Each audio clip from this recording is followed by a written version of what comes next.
My name is Robert Salas. Contrary to what it says on the card, I was not a lieutenant colonel in the Air Force. I was in the Air Force active duty after I graduated from the Air Force Academy in 1964 until 1971 and separated as a captain. In March of 1967, I was stationed at Malmstrom Air Force Base, Montana, as a missile launch officer, Minuteman missiles. On an early morning of March 16th, 1967, I got a call from my security guard, primary security guard upstairs. We had about 6, as I recall, flight security airmen upstairs. I was downstairs 60 feet underground in a capsule monitoring and controlling 10 nuclear-tipped Minuteman missiles. I got a call that morning that they were seeing strange lights flying in the sky. I disregarded that call. Told them to call me when something more significant happened.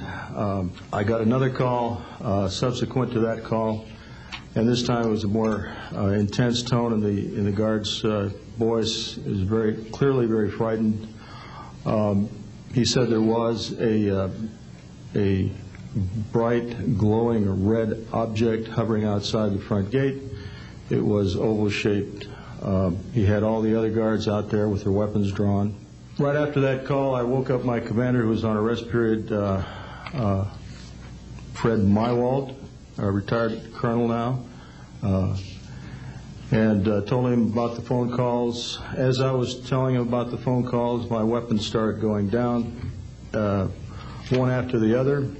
They went into a no-go condition, what we call a no-go condition. They were unlaunchable. We lost somewhere between 6 and 8 weapons that morning within minutes of having received that second phone call of a UFO hovering outside the front gate.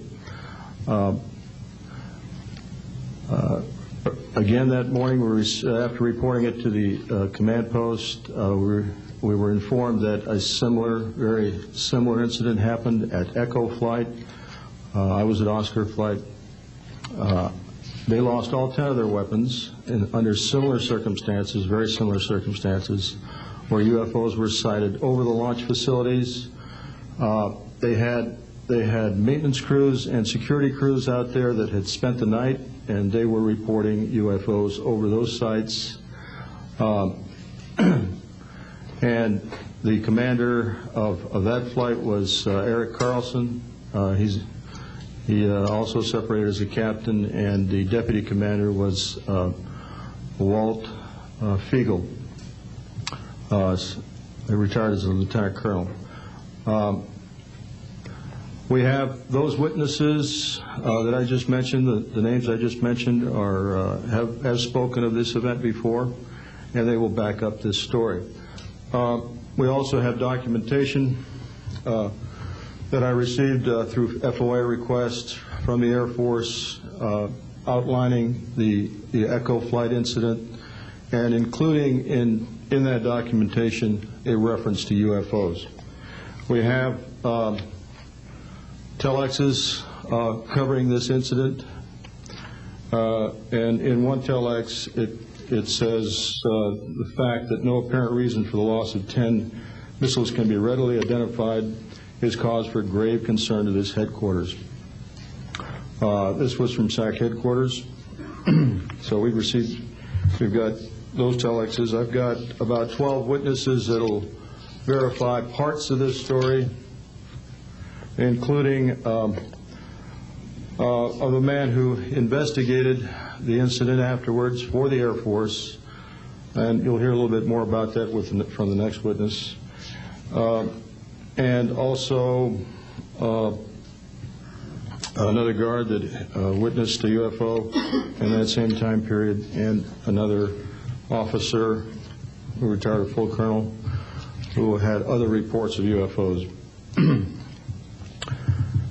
Ancillary to that, excuse me, I've got the complete report on a Minot North Dakota incident. That was Minot Air Force Base, North Dakota, which happened in August of 1966. Very similar UFOs sighted over missile silos, and also a UFO incident that was investigated by the Air Force immediately after our incident within a week.